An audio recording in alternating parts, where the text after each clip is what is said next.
श्री सद्गुरुदेव परमात्मने नमः। श्री रामचंद्राय नमः। श्री सद्गुरुदेव सन्निधि भाग 6 जो कुमुदबेन पंजवाणी ने लिखी है, उसमें भारतवर्ष से व्यथित होकर गुरुदेव और आगे क्या बताते हैं सो हम सुनेंगे। पेज 167। गंगा की गोद में अकाल का तांडव और ईसाइयों की कुचेष्टाएं। गंगा की गोद में अकाल का तांडव, प्रकृति के प्रकोप से जहाँ सेवा और सौहार्द टक्कर ले रहा है। कैसा दुर्दैव विकास है ये। अन्न की दात्री सुजला सुफलम भूमि भिखारिन बनी बैठी। कुबेर ही धन की याचना करता फिरे तो कैसा विचित्र अनुभव होगा। ठीक ऐसी ही स्थिति आज बिहार की हो गई है। भूख की पीड़ा से अपने बांधव काल के गाल में जाए यह कौन सह सकता है। सुहृदय व्यक्ति शक्ति भर सहयोग देकर सहायतार्थ दौड़ रहा है बिहार की ओर। आसेतु हिमाचल भारतवासी बिहार की फराज सुनकर जग पड़ा है। इतना ही नहीं, भारत के बाहर विदेश में गए भारतीय भी सहयोग का हाथ बढ़ा रहे हैं। निरीक्षण में प्रवास करते समय लेखक के अनुभव में कई प्रसंग उपस्थित हुए हैं, जिससे उसकी गहराई का पता चलता है। पटना जिलागत बरबीघा मिशन केंद्र से पीड़ितों के लिए अनाज वितरण हो रहा था। वहां से लौटी हुई एक महिला जो सदाहा कराम की रहने वाली है, लेखक से मिली। उसने अपनी करुण कहानी सुनाकर कहा, परिवार में भरण पोषणार्थ जब गेहूं लेने उस केंद्र में गई तो वितरण करने वाले ने कहा कि गोद में बच्चे के सर पर हाथ रख कर कसम खाओ कि आज से अपने घर में छठ का पर्व यानी सूर्य षष्ठी पर्व कभी न करूंगी। बड़े अभिमान से लेखक से उस महिला ने कहा कि आज आग लग जाए ऐसे अनाज को, बिना अनाज लिए हुए मर जाऊंगी, पर सूर्य भगवान की पूजा व्रत न छोड़ूंगी। ऐसा निश्चय उस मां ने प्रकट किया। दूसरा उदाहरण है गया जिला के अंतर्गत मठगुलनी नाम के एक ग्राम के निकट का, जहां पेयजल की व्यवस्था ईसाइयों द्वारा की गई एवं जो ईसाई न बने उन्हें वहां से पानी लेने के लिए मना किया गया। अकाल की समस्या का हल करने के लिए भिन्न भिन्न नामों से सेवा कार्य में लगी हुई ये विदेशी ईसाई संस्थाएं स्वयं एक समस्या न बन जाए, ऐसी आशंका किसी के मन में उत्पन्न होना अत्यंत स्वाभाविक है। बिहार देहातों में जहां अकाद परिवार भी ईसाई नहीं मिलता था, वहां आज हजारों संख्या में लोग ईसाई बनते दिखाई दे रहे हैं। बिहार में रामकृष्ण मिशन, सद्विचार परिवार, मानव राहत मंडल, भारत सेवाश्रम संघ, मारवाड़ी रिलीफ सोसाइटी कलकत्ता, आनंद मार्ग रिलीफ कमेटी, राष्ट्रीय सेवक संघ और अन्य भारतीय संस्थाएं कार्य कर रही है। उसमें विशेष उल्लेखनीय कार्य बिहार मानव राहत मंडल का है। पलामू जिला के अत्यंत बीहड़ क्षेत्र रंका नामक एक पहाड़ी स्थान पर जंगल में, जहां एक बूंद भी पानी नहीं है, कई मील पर दूर से ट्रक द्वारा पानी वहां लाया जाता है। ऐसे स्थान पर प्रतिदिन 25,000 लोगों का भोजन 4 केंद्रों में कराया जाता है। सहायक समन्वय समिति की एक बैठक में लेखक स्वयं उपस्थित था। पलामू जिला के कई निशुल्क भोजनालय की चर्चा करते हुए सभी विदेशी संस्थाओं द्वारा एक तरफ से शिकायत की गई कि मुफ्त भोजनालय की इस योजना से लोग आलसी बन रहे हैं। सब कार्य ठप पड़ गया है। लेखक उत्सुकतावश अपने समिति के अध्यक्ष तथा बिहार प्रदेश स्वसंघ के प्रांत संचालक श्री कृष्ण वल्लभ प्रसाद नारायण सिंह के साथ निरीक्षणार्थ गया था। आसपास के क्षेत्रों के लोगों का अभिप्राय लेने के हेतु किए गए वार्तालाप से पता चला कि यदि स्वामी श्री रणछोड़दास जी की प्रेरणा से यह कार्य शुरू न होता तो क्षेत्र के हजारों लोग भूख से तड़प कर मर जाते और शेष बचे हजारों ईसाई बन जाते। इनकी योजना के फलस्वरूप विदेशी मिशनरियों द्वारा ईसाई बनाने का कार्य अवश्य ठप पड़ गया है, जिसके कारण वे इस कार्य की निंदा करने का दुस्साहस करने लगे हैं। प्रत्यक्ष उस स्थान पर कार्य देखकर उस महापुरुष के दर्शन के उपरांत विश्वास हो गया कि सब आरोप मिथ्या है। 200-250 प्रबंधकों द्वारा चलाया जा रहा यह कार्य काफी व्यवस्थित एवं अनुशासित दिखाई दिया। मुंबई के वातानुकूलित घरों में रहने वाले अनेक परिवारों को धूप में परिश्रम करते देखकर हृदय गदगद हो जाता है। सच्ची निस्वार्थ सेवा इसी का नाम है। यही भगवान भारत के कोने कोने में जग जाए तो अकाल तो क्या, प्रत्यक्ष काल से भी हम सब टक्कर ले सकेंगे। अब पेज 169 पर श्री गुरुदेव व्यथा बताते हैं। अराजकता ज्यादा दिन तक नहीं चलती। डेट 11/7/1967। प्रार्थना के बाद सुबह 7 बजे श्री गुरुदेव भक्तों के साथ विराजे हैं। श्री गुरुदेव कहते हैं, बुद्धि में खोटे विचार, बुद्धि में कुविचार ही पाप है। इससे अनीति व अराजकता का पसारा होता है।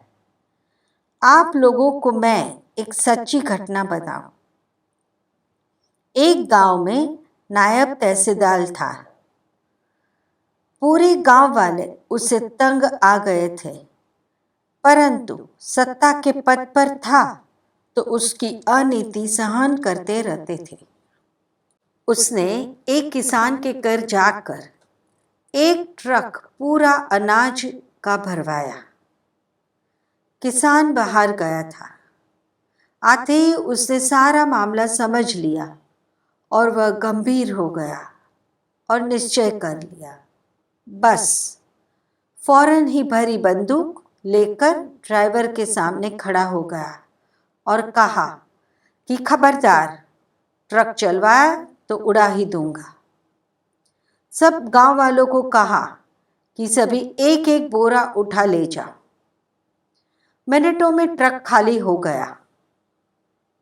अनीति का सामना इस प्रकार संगठन शक्ति जागृत करके किया गया।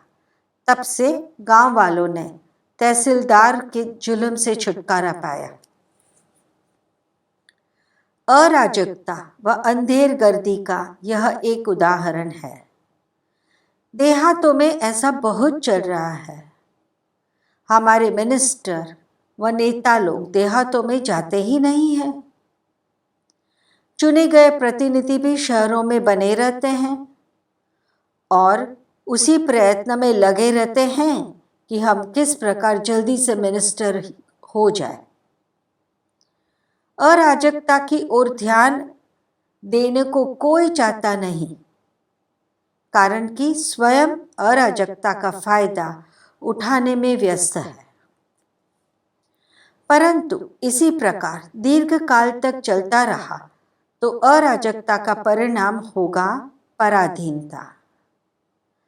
ब्रिटेन से ऐसी अराजकता लाभ उठाया था और सिर्फ 1.25 महीने में ही भारत का कारोबार अपने हाथ में ले लिया था। अराजकता ज्यादा दिन तक नहीं चलती, विद्रोह हो जाएगा। शासन में पूरी कड़काई होनी चाहिए। अनाज पूरा धन है और पशु आधा धन है। ऐसा कभी न विचारो कि अनाज से हमें कागज रुपये बनाना है। 6 पैसे का एक नोट कितना कच्चा सामान भारत से बाहर भेज देता है, सोचो तो। द्रव्य जीवन यापन का साधन मात्र है। बुरे विचारों का, खोटे विचारों का हम संकलन करते हैं, अच्छे विचारों को हम दूर फेंकते हैं। 2 मियाँ की दाढ़ी में अगर आग लगी तो दोनों पहले किसकी बुझावे? अपनी ही ना। तो भाई पहले अपने भारत का तो सोचो, फिर विश्व भर का विचार करें। आज आषाढ़ी पंचमी है। आकाश में घनघोर बादल छाए हैं, गरजते हैं और बिजली चमक रही है। श्री गुरुदेव इससे बहुत ही प्रसन्नता से बोल उठे। सुदी आषाढ़ी पंचमी गाजत घन घन घोर, बडली कहत सुन किसान, मधुरो मेघासोर। सुदी आषाढ़ी सप्तमी चंद्र जो निर्मल देख, जो पियू तू तो मालवे, भीख मांगनी पेख। मालवा भारत का एक प्रदेश का नाम है। सद्गुरुदेव आगे कहते हैं, अब 2 दिन में ही खूब अच्छी बरसात होगी। 3 घंटे तक लगातार खूब बरसना चाहिए। इस साल बढ़िया फसल होगी। रावण ने ब्राह्मण व ऋषियों से कर लिया था। ऋषियों के पास रुपये पैसे तो थे नहीं, परंतु रावण ने कर के रूप में उनके खून से घड़ा भरवाया और रावण ने जनक जी के राज्य में उस घड़े को गाड़ दिया। इससे जनक जी के राज्य में 12 वर्ष तक अनावृष्टि रही थी। ऋषियों ने शाप दिया था कि जिसके राज्य में यह खून रहेगा वहां अनावृष्टि होगी। रावण के विनाश के निमित्त कारण वही बना और जगजननी का प्राकट्य हुआ। आपत्ति काल में बुद्धि स्थिर रखना चाहिए। बुद्धि हमें प्रकाश देती है, सन्मार्ग देती है और कष्ट से छुटकारा पाने में हमारी मदद करती है। पेज 376। श्री गुरुदेव हमें विनती करते हैं कि रोज प्रेम पूर्वक भगवान से खूब प्रार्थना करें भारत के भविष्य के लिए। आगे कहते हैं, मुझे रात दिन चीन का विचार आता है, न जाने भारत का क्या होगा। पुष्कर से ट्रेन में जाते समय बताया चीन ने तिब्बत ले लिया, बाद में वह जाएगा भूटान की ओर। उसकी नज़र है भारत पर और बाद में रशिया जाने की। गोंदिया विजयादशमी। सद्गुरुदेव कहते हैं, आज के जैसा उत्सव हिंद चीन को तिब्बत से बाहर निकालकर एक दिन अवश्य मनावेगा। हिंद में 10,000 मुसलमान ऐसे हैं कि वे हिंदुओं को बहुत हैरान करेंगे। वे पाकिस्तान के साथ रहेंगे और हिंद में आराम से रहकर भारत को धोखा देंगे। अमेरिका अपने मतलब से पाकिस्तान में शस्त्र भरते हैं क्योंकि रशिया के साथ युद्ध के लिए अमेरिका के पास कोई स्थान नहीं है। यह सब आधुनिक शास्त्रों का उपयोग पाकिस्तान हिंद पर करेगा, परंतु भारत के पास इतने आधुनिक शस्त्र तो क्या, पर सामान्य शस्त्र भी नहीं है, न कारखाने हैं, न बनाने के लिए द्रव्य है। हमारा सबका कर्तव्य है कि रोज प्रेम पूर्वक भगवान से खूब प्रार्थना करें भारत के भविष्य के लिए। एक प्रश्न किसी ने किया, विश्व युद्ध में कौन कौन बचेंगे? तो श्री गुरुदेव जवाब देते हैं, जिस तरह सिनेमा की स्लाइड चलती है ना, इसी तरह जो जो स्लाइड की तरह दृष्टि में आ जाएंगे वे बच जाएंगे।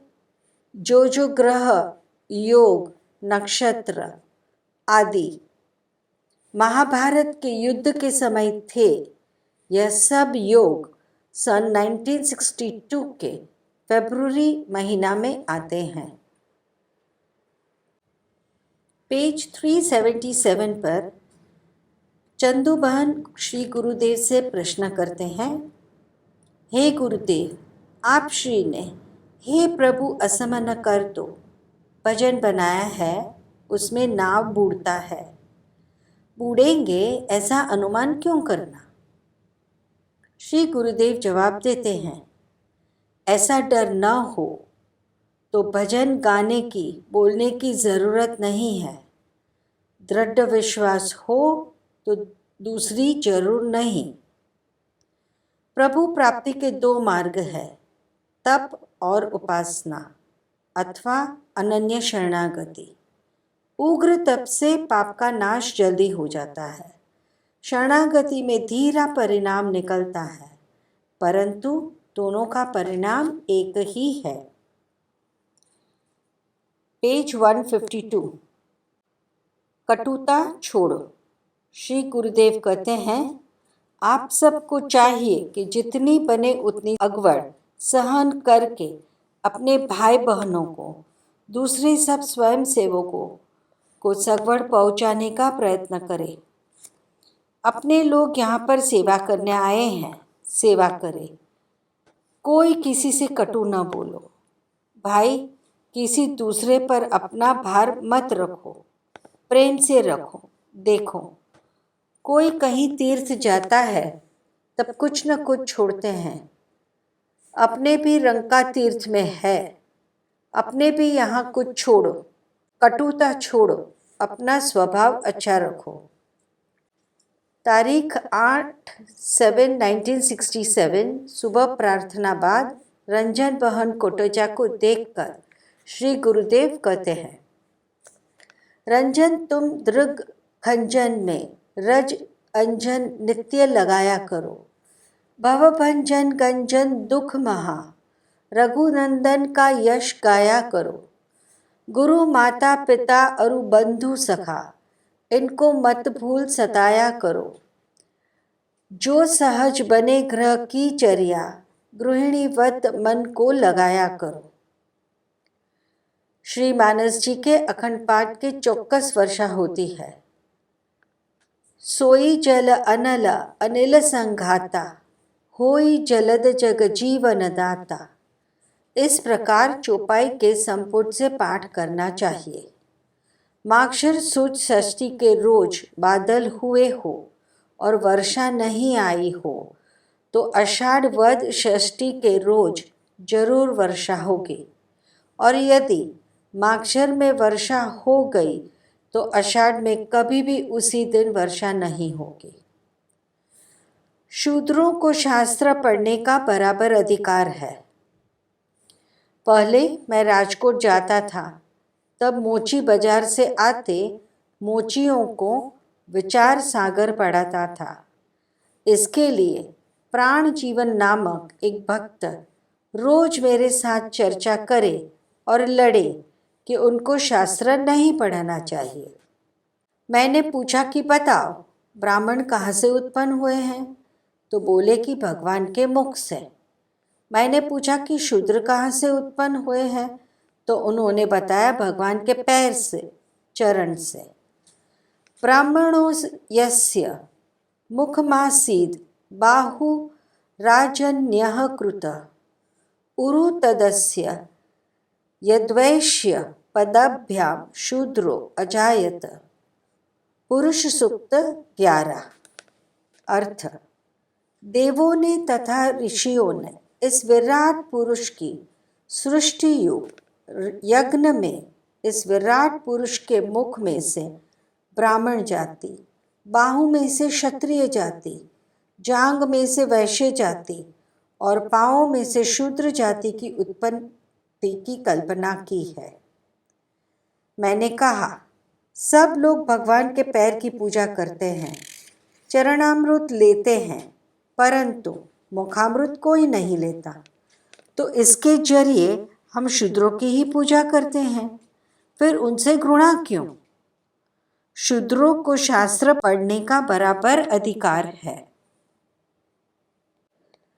पेज 146 में श्री गुरुदेव कहते हैं, रामायण के हिसाब से चलो तो किसी की भी ज़रूरत नहीं। किसी ने कहा कि मानस जी इतनी प्यारी क्यों है? मैंने कहा, अमृत है। अमृत का बीज है वकार। वकार से ही उठाया और वकार पर ही समाप्त किया है। प्रातः काल में प्रकाश हुआ कि मुर्गा बोला। भगवान के पास घड़ी तो थी नहीं। भगवान के पहले लखन जी उठते हैं। ऐसा क्यों कहा? स्वामी की सेवा, स्वामी की रक्षा करना सेवक का धर्म है। लखन जी सोते ही नहीं थे, इसलिए उन्हें उठे बताया। आराम से पड़े थे सो उठ गए और भगवान जागे। मानस जी में लिखा है, उठे लखन निशिब विगत सुनी, अरुण शिखा दुनि कान, गुरु ते पहले जगतपति, जागे राम सुजान। भगवान जागे, सो रहे थे सो जागे। अब के समय में क्या है, माँ बाप जग जाएंगे तब बच्चे जागेंगे। भगवान कभी अकेले भोजन नहीं करते थे। जब सब भाई आ जाते थे तभी भोजन करते थे। रामायण के हिसाब से चलो तो किसी की भी ज़रूरत नहीं है। कैकेयी अम्मा बहुत होशियार थी।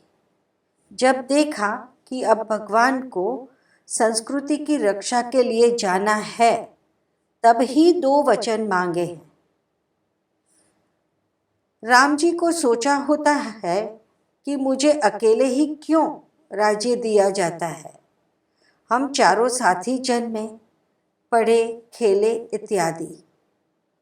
उधर भरत जी का भी देखो, कहते हैं, मोहि राजू हटि देहि हो जबहि, रसा रसातल जाई तबहि। इधर देखो कौशल्या जी ने क्या कहा, जो पितु मातु कहऊ बन जाना, तो कानन शत अवध समाना।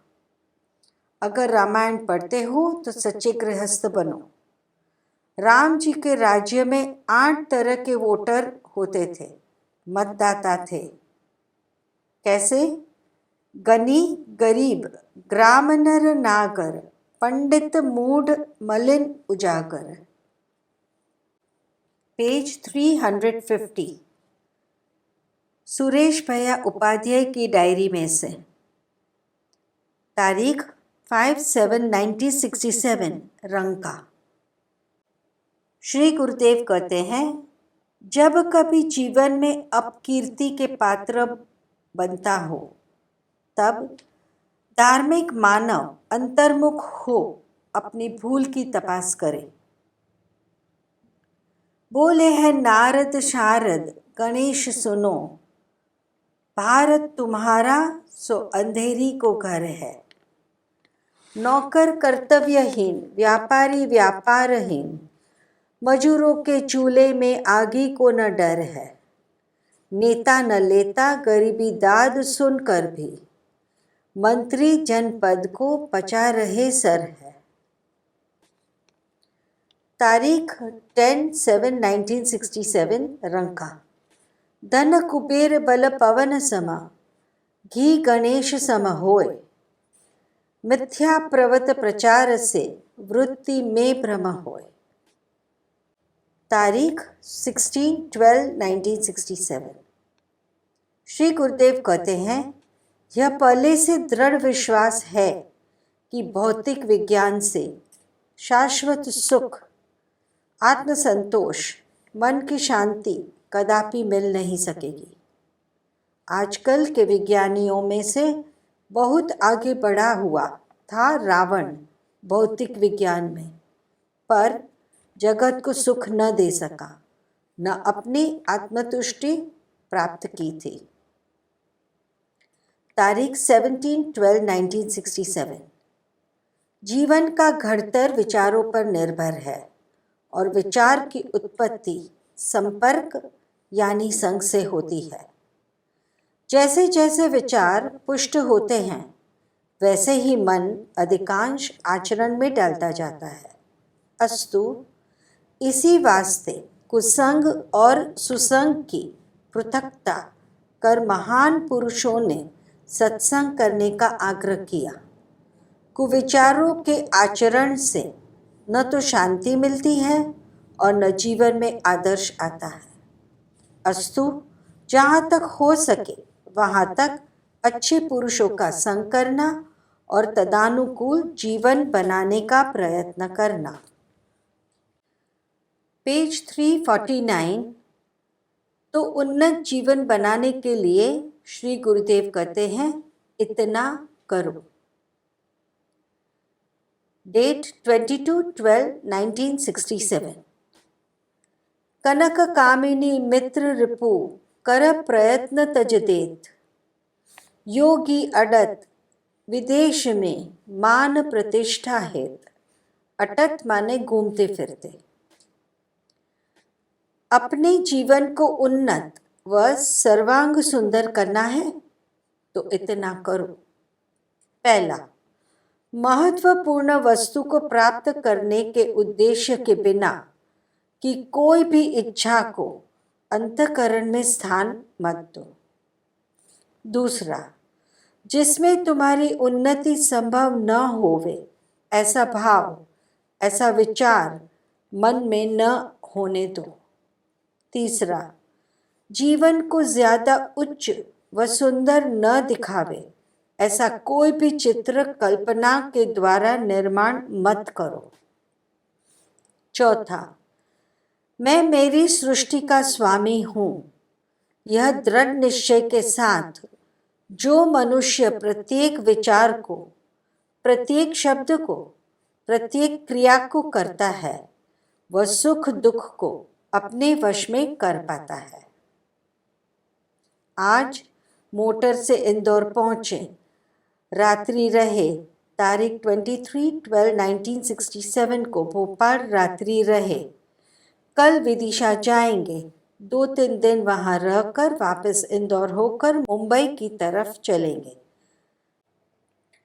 पेज 254 पर कुंभ मेले के बारे में कुछ बताते हैं। कहते हैं, कुंभ मेले में देश की परिस्थिति और सुधार की चर्चा होती थी। तारीख 31/7/1967। श्री गुरुदेव कहते हैं, नासिक में कुंभ मेला है। हमारी मान्यता अनुसार कुंभ मेला की प्रथा महाराजा हर्ष ने चलाई। एक बार सम्राट हर्ष को विचार आया कि धर्म की उन्नति किस प्रकार हो सकती है। विचार करते करते सोचा कि विरक्त समाज धर्म को अपने हाथ में लेकर प्रचार करे तो हम सफल हो सकते हैं। इसलिए 4 स्थान नक्की किए। नासिक, इलाहाबाद, हरिद्वार और उज्जैन। 3 वर्ष की अवधि रखी, क्योंकि साधु लोग पहले पैदल चल कर ही एक जगह से दूसरी जगह पर जाते थे। विरक्त समाज को 3 वर्ष में एक बार एक स्थान पर 1 महीना तक हर्ष इकट्ठा करते थे। वहां पर सब देश की परिस्थिति पर चर्चा विचारणा करते थे।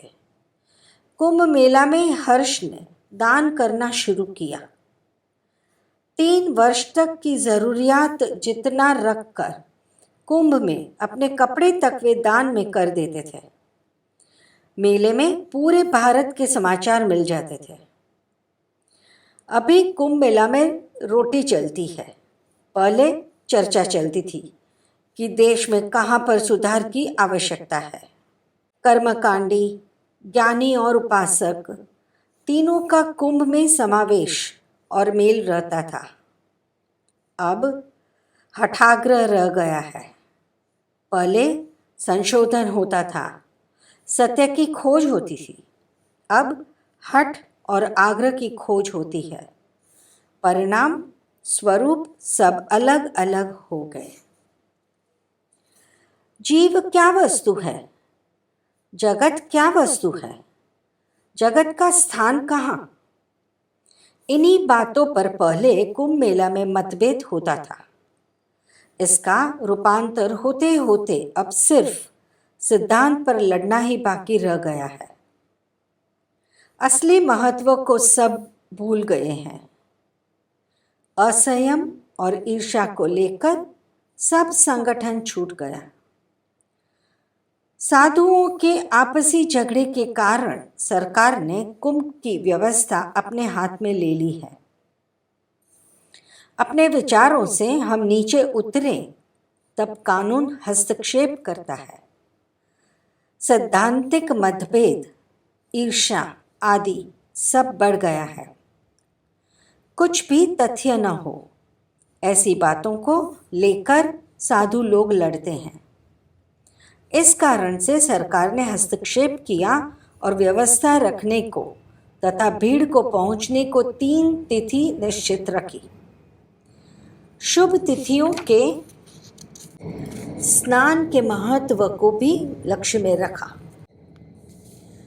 उपदेशक और महान पुरुष ही क्षुल्लक बातों पर लड़ने लगे तो फिर आप लोगों को तो कहना ही क्या। दिन प्रतिदिन दशा खराब होती जाती है और लोग इसे अच्छा मानते हैं। कुछ कहा नहीं जाता। जो करना चाहिए था वो होता नहीं है और जो नहीं करना चाहिए वह कुंभ में होता है। संगठन शक्ति हमने नष्ट भ्रष्ट कर डाला। कुंभ में हर्ष के जमाने में साधु लोगों को मंडल के नाम से पहचाना जाता था।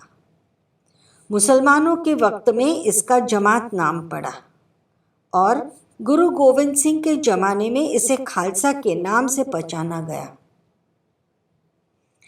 कुंभ मेला के साथ एक पौराणिक गाथा को जोड़ दिया गया है।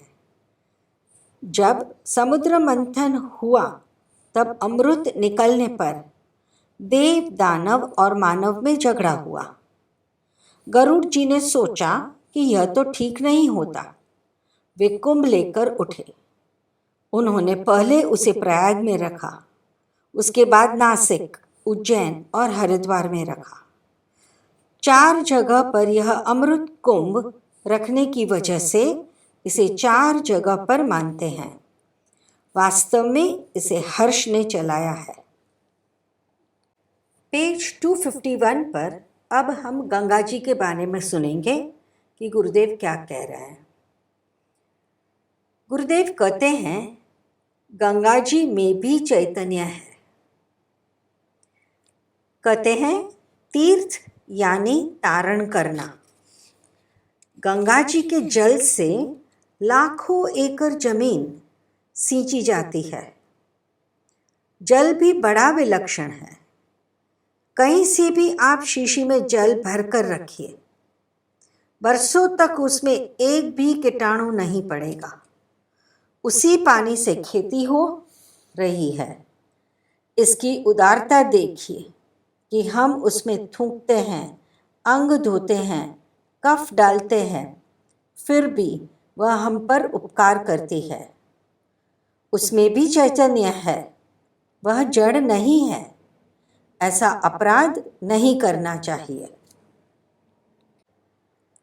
पेज 291 पर श्री गुरुदेव की व्यथा चुनाव के बारे में है। कहते हैं, चुनाव, भ्रष्टाचार, एमएलए। चुनाव में भ्रष्टाचार तो देखो। कानून कहता है कि राजकीय पक्ष या नेता या संस्था को चुनाव के लिए किसी व्यापारिक कंपनी पैसे देगी तो गुनहगार होगी। चुनाव के समय शासक पक्ष और विरोधी पक्ष भी अपने अपने पक्ष की पत्रिका छपवाते हैं। क्यों छपवाते हैं? व्यापारियों से जाहिर खबर लेते हैं छपवाने को। आधे पेज की जाहिर खबर दो तो उसका चार्ज दो 10,000 रुपये। पूरे पेज की दो और चार्ज दो 20,000 रुपये। फिर काले बाजार का पैसा देना पड़े ना। कानून कहता है कि व्यापारी पेढ़ी चुनाव में पैसे लगाएगी तो उस पेढ़ी का शेयर होल्डर भी उसके ऊपर दावा दाखिल कर सकता है। चुनाव के समय पुस्तक या पत्रिका छपवाते क्यों हैं? उसमें क्या जरूरी बातें होती है, यह देखना सोचना चाहिए। फिर चुनाव के प्रवास और प्रवचनों की भी भरमार होती है। सभी पार्टियों के सभी नेता बोलते रहते हैं और प्रवास करते रहते हैं। पुस्तक या पत्रिका जो छपवाते हैं उनको सभा में आए हुए को देते होंगे क्या? भगवान जाने भ्रष्टाचार के तरीकों को और भ्रष्टाचारियों के गूढ़ भावों को। ये सब क्या है, यही विचार आ रहा है। और तो क्या, गणतंत्र राज प्रणाली में चुनाव और चुनाव तंत्र का ही सबसे ज्यादा महत्व का स्थान है। हमारे यहाँ इस पाया के कार्य में ही भ्रष्टाचार छा गया है। चुनाव कहाँ होता है? वह चुनाव नहीं अपितु भराव हो रहा है। चुनाव में कैसे भी जीतकर संसद सभ्य पार्लियामेंट में पहुंच जाता है। फिर तो एमएलए अर्थात एमएलए जेब भर ले।